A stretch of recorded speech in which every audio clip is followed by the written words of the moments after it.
So what's up, y'all? It's your boy LB Johnson, man. We are live right here at Ghosts, downtown Albuquerque, with the mayor. I got to say that again, the mayor. Hey, why not say it 3 times? The mayor.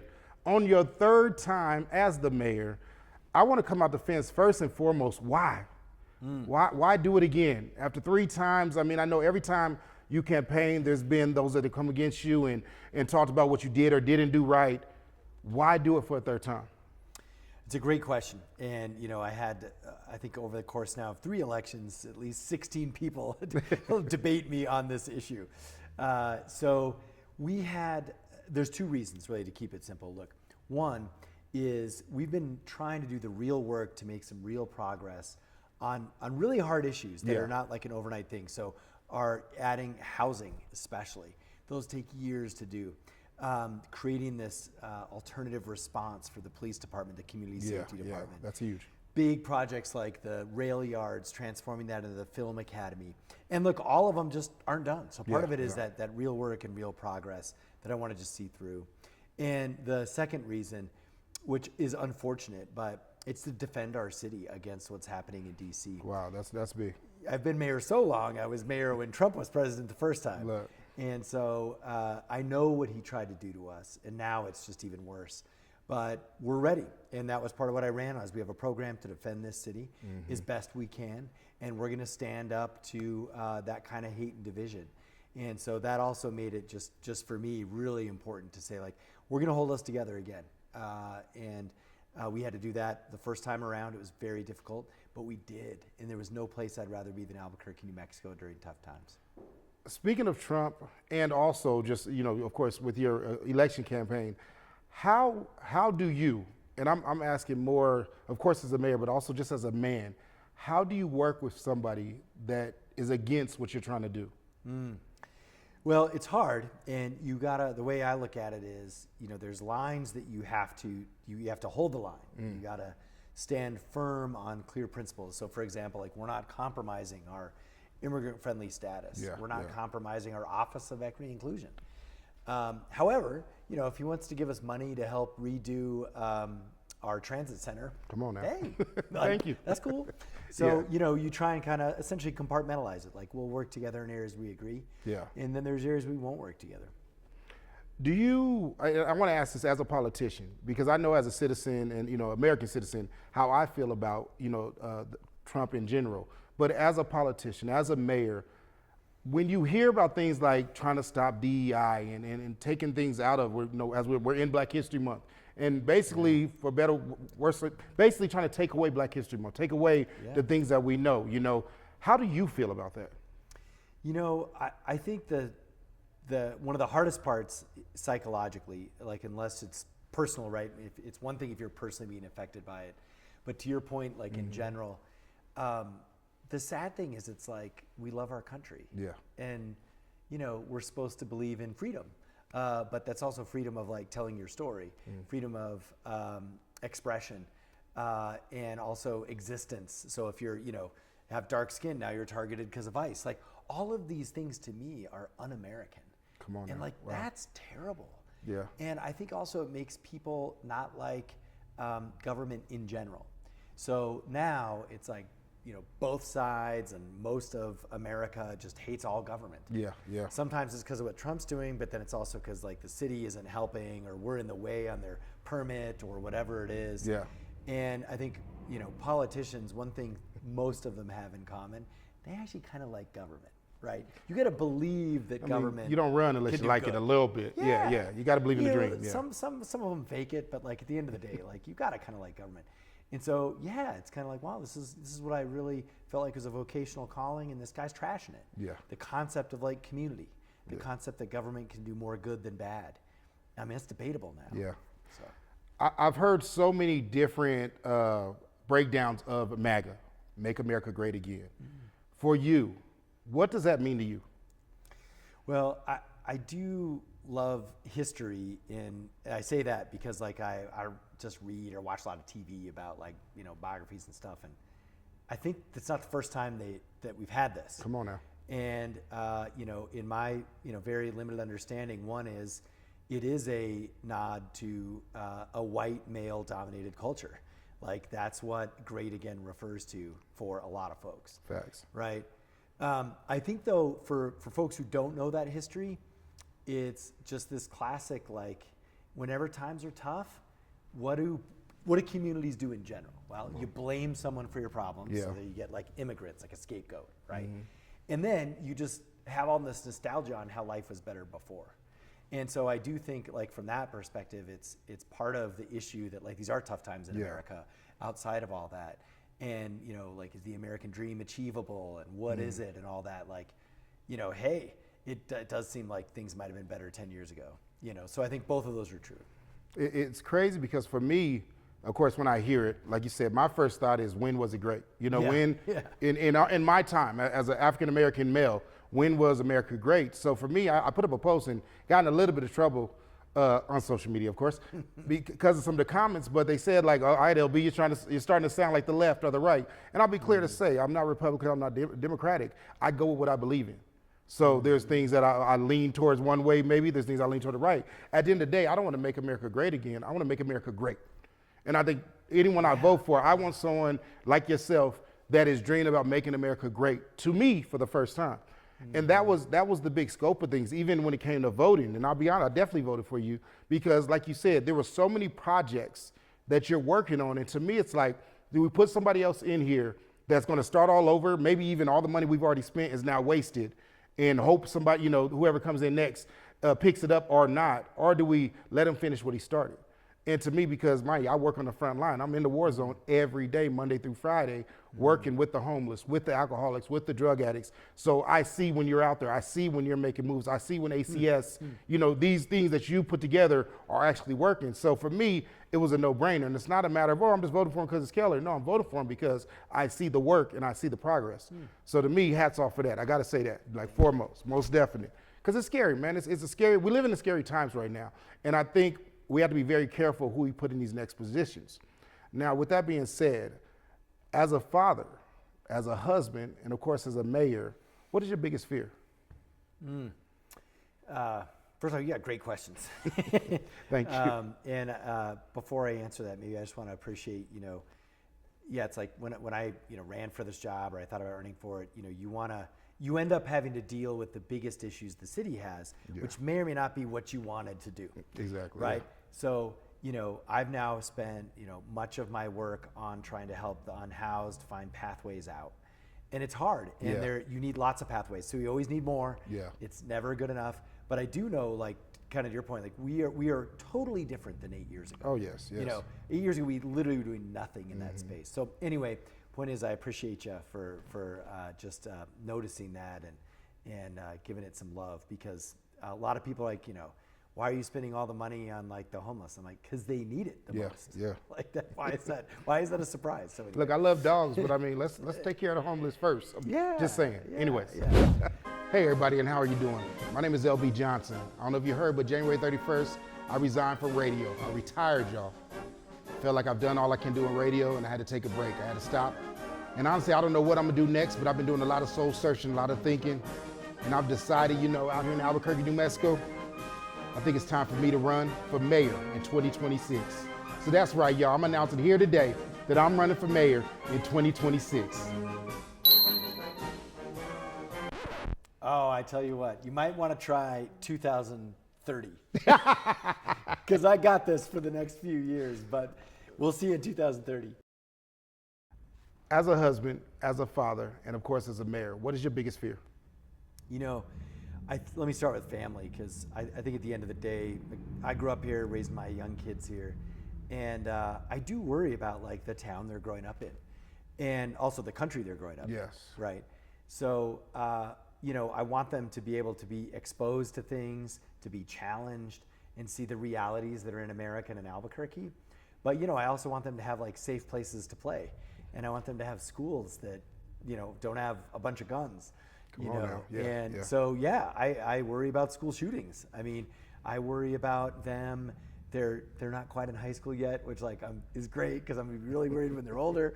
But, you know, I worry about the party scene and, you know, what that's like, and just the propensity for violence or for addiction. Yeah, yeah. You know, it's so easy. Kids now, like they have these, I mean, it's the same as every generation, but you know, they have like candy parties. You know, it's like a bowl of mixed candy. Yeah. But you know, I know that's how like fentanyl pops in there, and That's how it begins. you get the parents' depressant drugs, and I don't know. I worry. So man, look, as a dad, like I worry about my kids constantly. I really Like think growing up. that's the part people forget. Yes, you're the mayor, but you're also a father. And for me, this played a big part. And I don't even know if you remember this. My daughter used to go to Jefferson. Oh, yeah. Your daughter used to go to Jefferson in Albuquerque, New Mexico. Yeah. One day, I believe it was tryouts, basketball tryouts or something to that effect. I go outside, my daughter and my fiance is inside, you know, doing the tryout thing. And I see you're sitting on the concrete with your children and my children. And you guys are playing with rocks or something. I don't remember exactly what was going on. Oh. But I walked out the door and just, as soon as I seen it, I'm like, first of all, who is this guy? Then I realized, Yeah, oh wait, where's that's the my mayor. kids? And I took a picture and I snapped that picture. And this was 2-3 years ago. And then I posted that maybe a week before your election and with a statement. And for me, I told folks, for me, the reason why it was important to vote for you, because one, you're a father. You're raising children in this city too. Your children aren't in another state or another city. You know, they're literally on these same streets. They have to, so you care about what happens because it will affect your children as well as you. And that really was very clear when, you know, and I tell my kids don't talk to strangers. So I was like, who is that? And like, Daddy, that's the mayor. And I knew, but I wanted to see if they, you know, if they knew. Yeah, you gotta be careful. Just the fact that you were playing, there was no cameras, there was no crew, there was no security. You were just there to support your daughter at the time. And ended up, you know, playing with my kids. You're helping me out, because Lord knows I was like, okay, we got to find something to do. You know, they were like, I think like 5 or 6 at the time. But that was a huge moment for me that I want to say 2 years later came back with this election, because I remember that photo.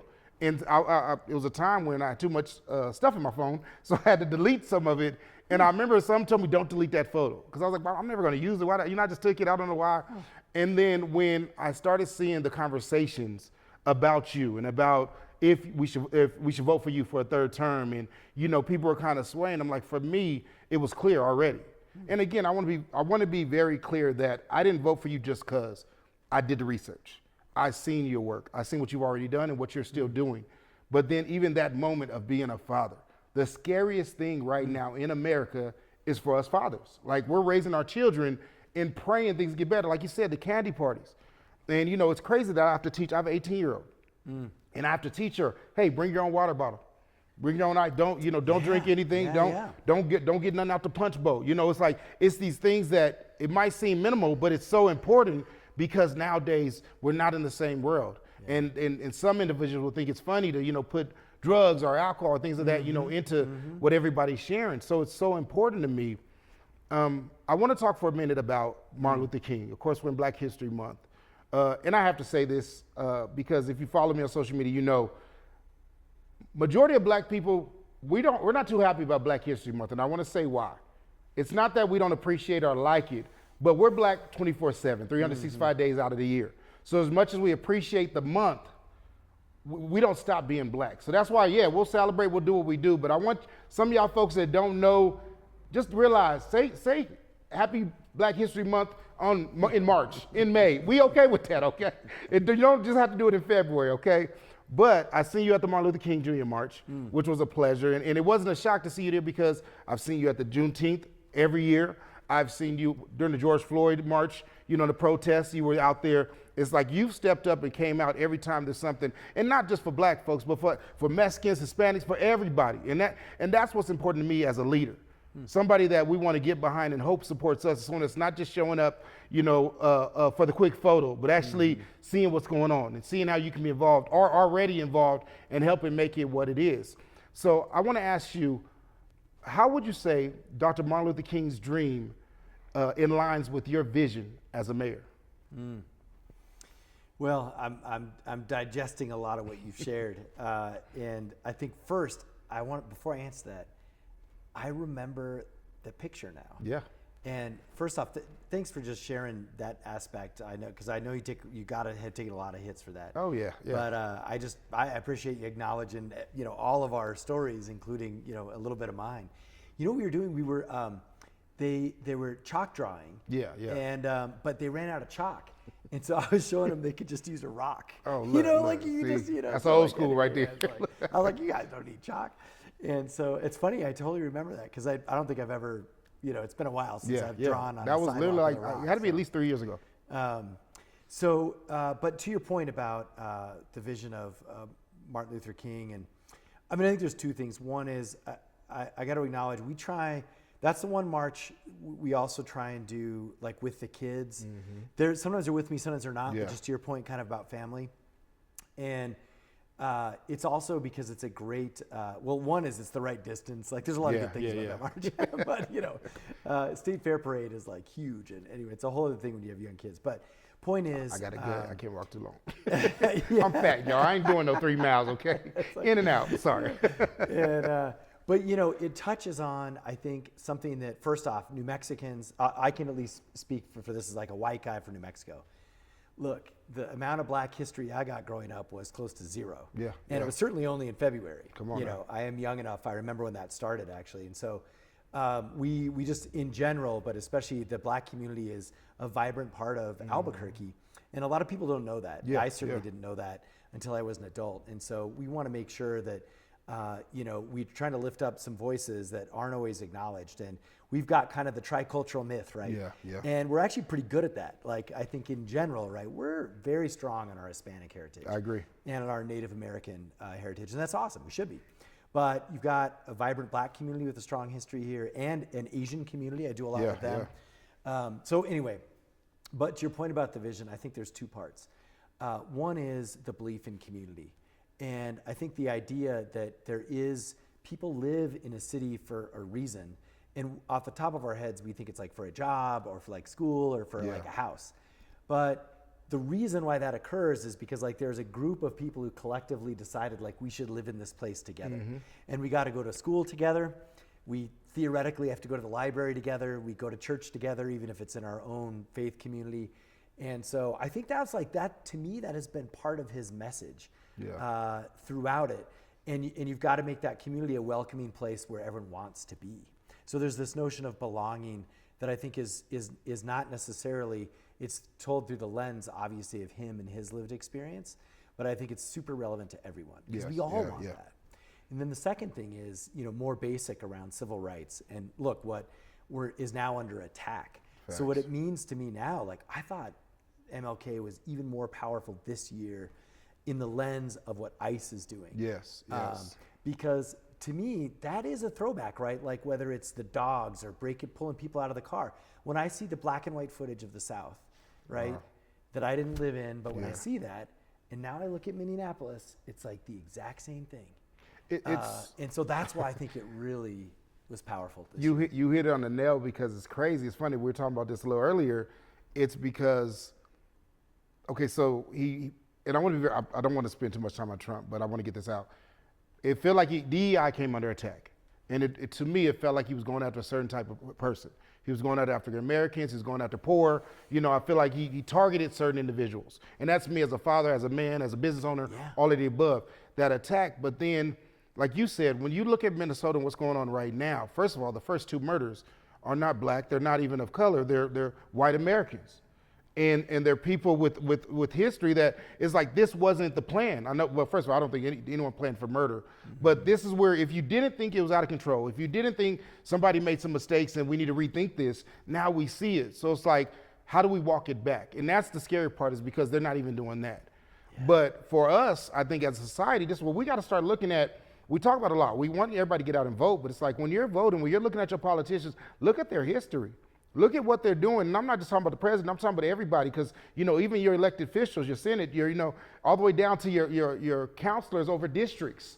Like, do your research. Don't go, then that's why I say, and I want to be very clear, that's why I don't consider myself left or right, Democratic or Republican. I vote for what I believe in and who's supporting what I believe in. And only because, you know, depending who it is, I don't agree with someone saying I'm going all the way one way because this is what everybody Republican is doing, or this is what everybody Democratic is doing. Now I go for, I believe in your mission. I've seen your work. So yes, I'm voting for my Democratic mayor, no question.